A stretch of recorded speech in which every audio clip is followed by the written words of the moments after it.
तो चलो फ्रेंड्स, जल्दी से स्टार्ट करते हैं आज का ये अमेजिंग वीडियो।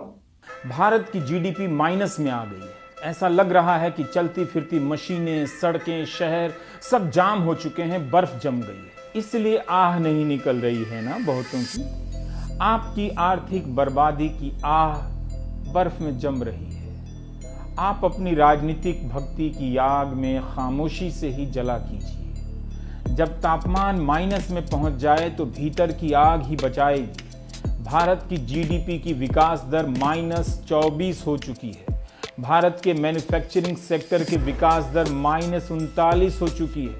यह वो सेक्टर था जिसे मेक इन इंडिया का झंडा बुलंद करना था। आइए हम सब मिलकर नेहरू को जिम्मेदार ठहराते हैं। फ्लैशबैक में जाकर देखिए, कोरोना से पहले जीडीपी का क्या हाल था। जनवरी से मार्च 2020 की तिमाही में जीडीपी 3.1% हो गई। तालाबंदी से पहले ही भारत की जीडीपी 3.1% पर आ चुकी थी। इसलिए जब वित्त मंत्री अगस्त 2020 की बैठक में कहती हैं कि महामारी एक्ट ऑफ गॉड है, तो इसे फ्लैशबैक में जाकर देखने की जरूरत है। करीब 2 महीने तक लाखों मजदूर सड़क पर पैदल चलते रहे। उन्हें किस गॉड के फैसले ने ऐसा करने के लिए मजबूर किया? कई मजदूर रास्ते में मर गए। आप भूल गए होंगे उन 16 मजदूरों को जो थक कर रेल की पटरी पर सो गए थे और कटकर मर गए। शहर के शहर अचानक खाली होने लगे। किसी को पता नहीं था कि ऐसा फैसला आने वाला है। सबको तालाबंदी का फैसला थमा दिया। क्या वो एक्ट ऑफ गॉड था? क्या सरकार चलाना एक्ट ऑफ गॉड है? तो फिर act of PM, act of finance minister क्या है? एक भयंकर आर्थिक तबाही लोगों की जिंदगी पर थोप दी गई। एक झटके में करोड़ों लोग बेरोजगार हो गए। लाखों लोगों का बिजनेस ठप हो गया। वे कर्ज में डूब गए। आए दिन इस आर्थिक तंगी के कारण आत्महत्या की खबरें आती हैं और किनारे से गुजर जाती हैं। सावधान रहिएगा, कहीं न्यूज चैनलों में इसी को लेकर बहस ना हो जाए कि अगर ये तबाही एक्ट ऑफ गॉड है तो फिर किस धर्म के गॉड का एक्ट हो सकता है। आइए 3 लोग बहस करें। क्योंकि जीडीपी माइनस में नहीं है, भारत के नागरिक भी माइनस में हैं। उनकी चेतना पर बर्फ जम गई है। तभी तो चैनलों के जरिए एंकर आपके खून में उबाल पैदा कर रहे हैं। आइए भारत के मुख्य आर्थिक सलाहकार केवी सुब्रमण्यन के बयानों में आए क्रमिक परिवर्तन पर दृष्टिपात करें, यानी हिंदी में देखें। 4 मई को केवी कहते हैं कि कोविड के असर के कारण जीडीपी प्लस में रहेगी, 1 या 2% प्लस। जब सीएनबीसी टीवी 18 की एंकर ने पूछा कि क्या अगली 2 तिमाही यानी 6 महीने में आपको उछाल दिखता है, तो कहते हैं पता नहीं। जब मुख्य आर्थिक सलाहकार को ही पता नहीं तो किससे पूछें? अभी तक वित्त मंत्री और वाणिज्य मंत्री ने 24 घंटे हो जाने के बाद भी जीडीपी पर कोई बयान नहीं दिया है। कम से कम चीन की किसी कंपनी को ही बैन कर देते, एंकरों में जोश आ जाता। ट्विटर पर चहकने वाले, फुदकने वाले मंत्रीगण लगता है आज बाग बदलकर कहीं चले गए हैं। इस गिरावट को लेकर कहीं कोई बयान नहीं, चहचहाहट नहीं।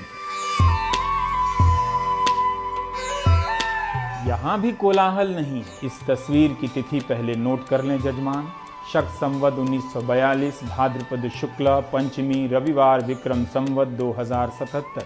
क्रिस्तानी कैलेंडर के अनुसार 23 अगस्त। क्या शांत मन से राष्ट्र कर्म में संलिप्त प्रधानमंत्री 31 अगस्त को आने वाली जीडीपी में ऐतिहासिक गिरावट से किंचित चिंतित होंगे? कम से कम इन तस्वीरों से तो ऐसा नहीं लगता है।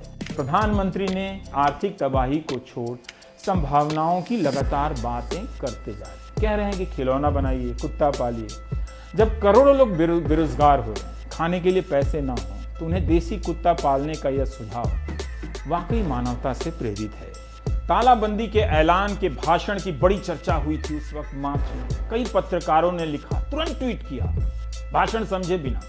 संवाद करने की ऐसी शैली होनी चाहिए। प्रचार हुआ कि प्रधानमंत्री में विषम परिस्थितियों में कड़े निर्णय लेने की क्षमता है, जबकि उस वक्त तक विषम परिस्थिति तो आई ही नहीं। कड़े निर्णय की जगह जरूरत थी कॉन्टैक्ट ट्रेसिंग की, हवाई अड्डों पर जांच की व्यवस्था करनी थी। ये सब ना होकर सीधे तालाबंदी, पूरा देश बंद। असली विषम परिस्थिति तो अब आई है, अब आएगी। तालाबंदी के बाद भी 34 लाख कोरोना के केस हो चुके हैं, 65,000 लोग मर चुके हैं। कई हफ्तों से तालाबंदी हट ही रही है। अर्थव्यवस्था तबाह हो चुकी है। कड़े निर्णय लेने का स्कोप ही अब कम है। नोटबंदी और तालाबंदी विषम परिस्थितियों में लिया गया कड़ा निर्णय नहीं था, बल्कि ऐसे फैसलों के कारण लिए गए तथाकथित कड़े निर्णय से आज विषम परिस्थितियां पैदा हो गई। मैं अपनी बात को हल्का नहीं करना चाहता कि वित्त राज्य मंत्री अनुराग ठाकुर ने 17 मार्च को कहा था कि कोविड-19 का भारत की अर्थव्यवस्था पर कोई असर नहीं पड़ेगा। मुझे नागरिकों की गंभीरता पर पूरा यकीन है। जब जनता के विवेक की निगाहों से कोई काजल चुरा लेता है, तब रात भी दिन की तरह दिखाई देती है। आप सभी अच्छे लोग थे, आपको न्यूज़ चैनल ने खराब कर दिया। आप अपनी चिंता कीजिए, बस इतना कीजिए कि खुद से और अपने माता पिता से एक सवाल पूछिएगा।